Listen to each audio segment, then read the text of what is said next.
예, 반갑습니다. 방금 초대받은 경희법전원의 정태호입니다.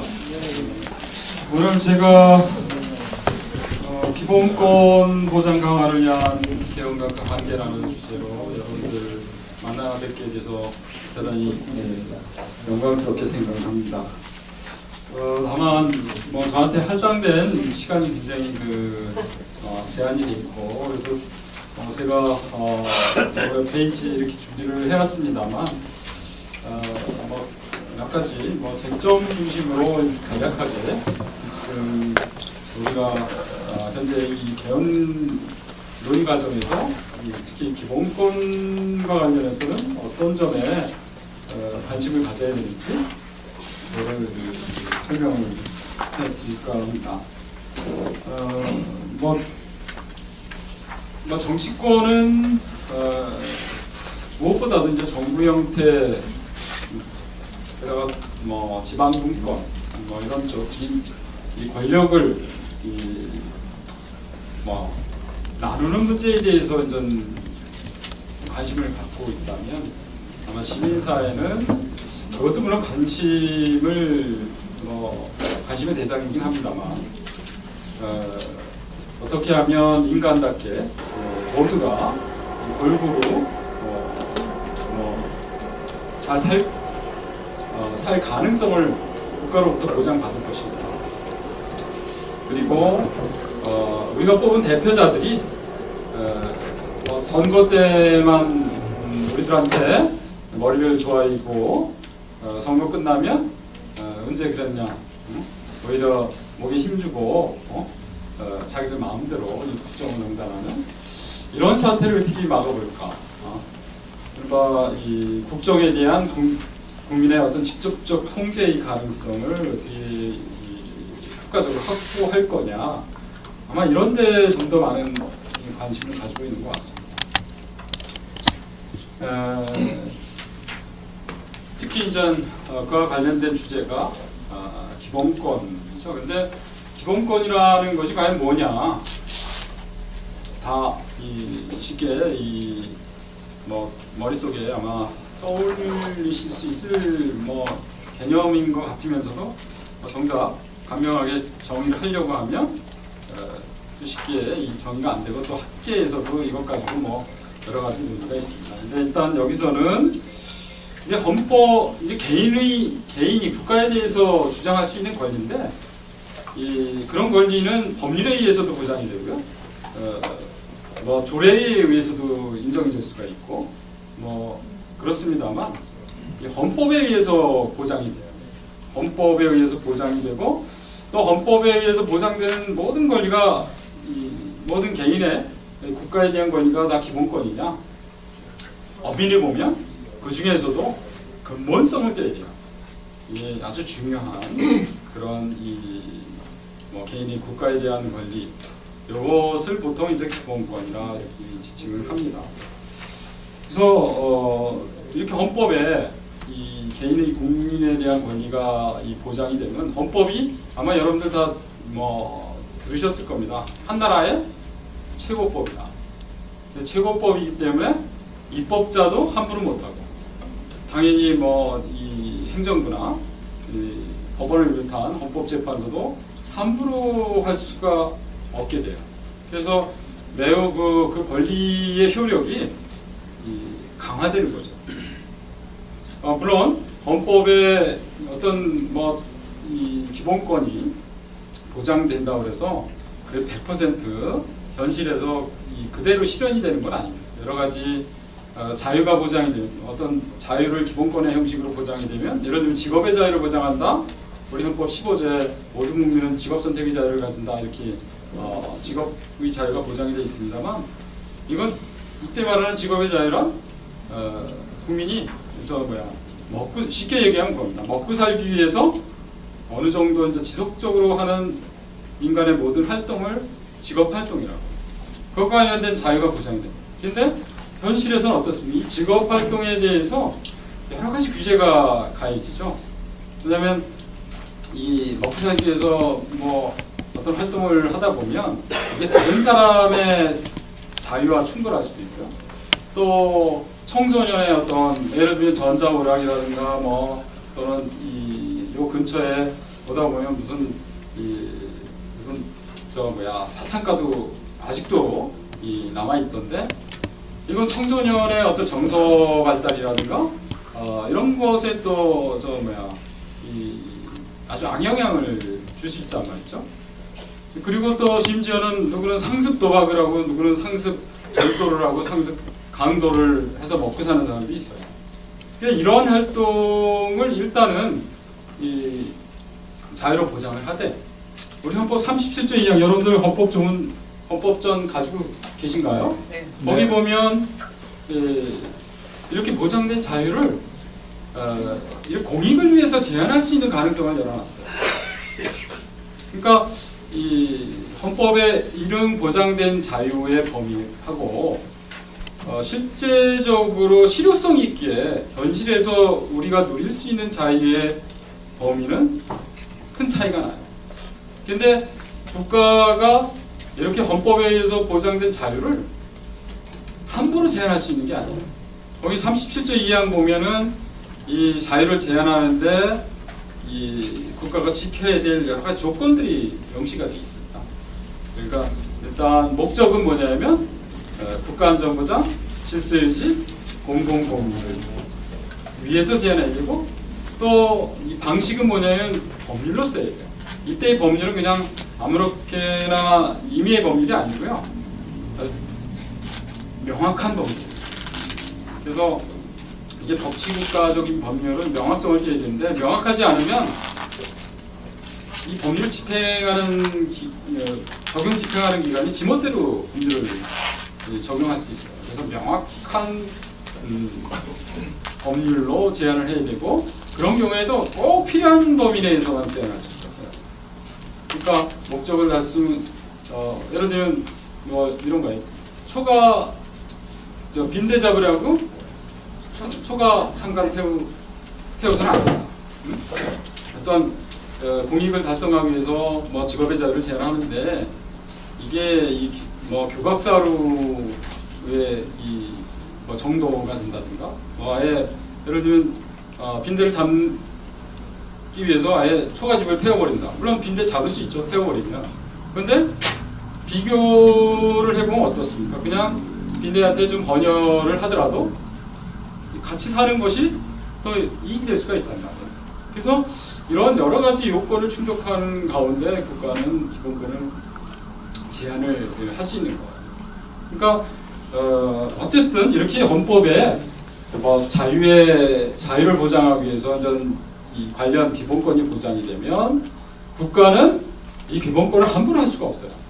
그러니까 제한하더라도 그렇게 헌법이 정한 조건을 충족하는 가운데에만 제한할 수 있고 그래서 만일 여러분들이 국가가 뭐 기본권을 제한을 했는데 이게 헌법이 정한 요건을 다 충족하지 못하는 것 같다.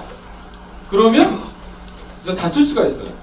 그 대표적인 절차가 헌법 소송에서는 헌법 소원이라는 거죠. 아마 여러분들 매체를 통해서 많이 들어보셨을 겁니다.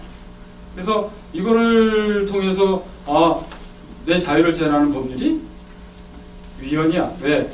우리 헌법이 정한 요건을 충족하지 못해서 명확하지 못한 법률이라든가 소급적으로 옛날에 내가 어떤 법률을 믿고 뭐 투자를 했는데 소급적으로 내 이익을 박탈하고 있어. 응? 이런 걸 가지고 이제 다툴 수가 있는 겁니다. 그래서 이 기본권이 헌법에 보장됐다고 하는 것은 그만큼 국민의 지위가, 국가에 대한 지위가 단순히 법률에 의해서 어떤 권리가 보장된 것에 비해서 굉장히 확고해지는 거예요. 그러니까 그렇기 때문에 이 헌법의 기본권이 어떤 기본권이 어느 정도로 보장이 되어 있느냐를 보면 그 나라에서 이 국민의 국가에 대한 지위가 어떤지를 대충은 알 수가 있습니다. 그러니까 우리는 그 기본권 규정을 통해서 국민이 국가에 대해서 무엇을 요구할 수 있는지를 알 수가 있고 또 반대로 이제 국가 입장에서는 국민에 대해서 국가가 뭐를 해줘야 되는지, 또는 어떤 의무를 준수해야 되는지 이런 게 드러납니다. 그리고 국가는 궁극적으로 국민에게 과연 무엇인지, 즉 과연 국가가 국민을 위해서 존재하는 것인지, 뭐 그렇지 않은지, 또는 국가의 성격도 드러나요. 그러니까 이 국민의, 물론 추상적으로 뭐 국민 주권 원리를 명시하고, 그래서 국민의 국가의 최종의 의사결정권자가 국민이다, 뭐 이렇게 뭐 추상적으로 정해놓을 수 있습니다만, 기본권을 통해서 예를 들면 뭐 선거권이라든가 뭐 이런 것을 명시를 하면 이 국민주권 원리가 좀 더 구체적으로 표현이 되는 거예요. 그래서 이 국가의 성격도 이 기본권 규정을 통해서 우리가 대충 가늠해 볼 수가 있다. 그런데 여러분들 뭐 이 헌법전을 보시면 제2장 이 국민의 권리와 의무, 여기 이제 기본권 목록이 대부분 여기 담겨 있습니다. 물론 여기 바깥 이 2장 바깥에도 일부 이제 기본권 조항이 들어 있습니다. 예를 들면 헌법 8조를 보면 이제 정당의 설립과 활동의 자유가 보장이 되어 있죠. 그리고 또 사법부 쪽에 또 예를 들면 공개 재판 문제라든가 이런 것, 일부 기본권으로 번역할 수 있는 그런 조항들이 들어가 있습니다.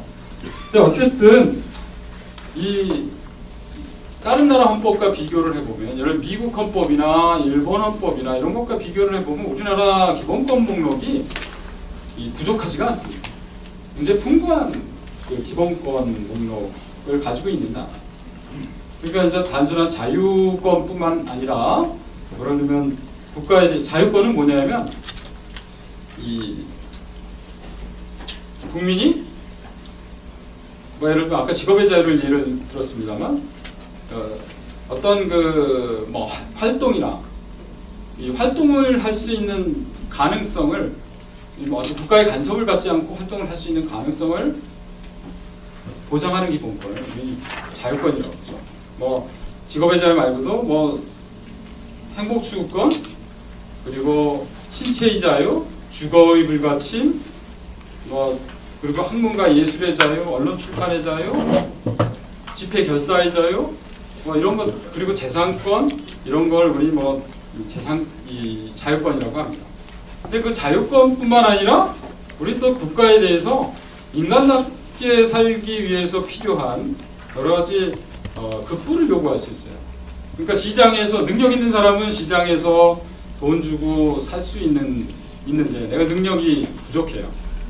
그런 경우에 국가에 대해서 예를 들면 먹고 사는데 필요한 뭐 돈을 달라든가, 또는 내가 교육을 받고 싶은데 우리 집이 가난해서 내 능력은 있으나 교육을 받지 못한다. 그러면 교육을 받을 기회를 제공하라. 이게 교육을 받을 권리가. 그러니까 내가 이 돈이 없어서 당장 굶어 죽게 생겼다. 이럴 때 국가에 대해서 이제 어떤 그 먹고 사는데 필요한 최소한의 어떤 재화를 요구할 수 있는 권리가 뭐냐면 인간다운 생활할 권리죠. 이게 이런 권리를 국가에 대해서 시장 뭐 능력 있는 사람은 시장에서 뭐 쉽게 구할 수 있지만 그 능력이 부족해서 시장에서 이를 구입할 수 없는 이 사람들이 국가에 대해서 그런 일자리나 기회나 또는 급부를 요구할 수 있는 권리가 뭐냐면 사회적 기본권. 이 사회적 기본권도 우리는 상당히 풍부하게 들어 있습니다. 그리고 뿐만 아니라 뭐 국가에 대해서 일단 뭐 재판을 요구할 수 있는, 공정한 재판을 받도록 해달라. 뭐 재판 청구권, 뭐 범죄 피해자 구조 청구권, 뭐 형사 보상 청구권, 뭐 등등 이런 이걸 우리 뭐 청구권적 기본권이라고 하는데 이런 것도 들어 있고요. 또 우리가 사는 이 생활 주변, 이런 환경, 이거는 현 세대의 삶의 무대만이 아니거든요. 우리 미래 세대가 계속 여기 살아가야 할 것이고, 그래서 우리가 경제 성장돼야 되지만 동시에 지속적으로 이 삶의 토대 위에서 우리가 지속적으로 살아갈 수 있도록 어떤 개발 행위라든가 이런 것도 어느 정도 절제를 해야 돼요. 이런 문제와 관련된 기본권이 뭐냐면 환경권이라는 환경권. 그러니까 다른 주요 국가와 비교해 보면 우리 기본권이 결코 부족하지 않다.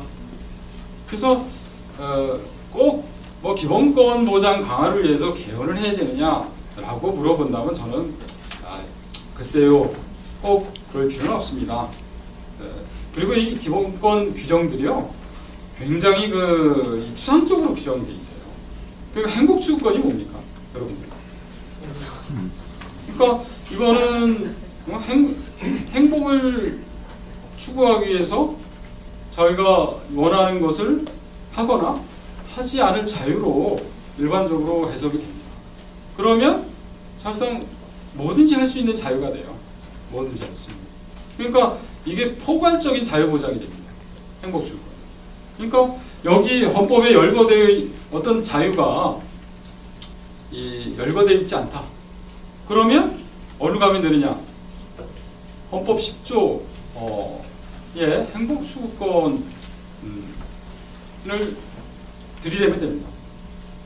그래서 예를 들면 공원에서 이 비둘기한테 모이를 준다든가, 혹은 숲속에서 말을 탄다든가, 이런 별도로 이런 자유는 별도로 명시되어 있지 않고.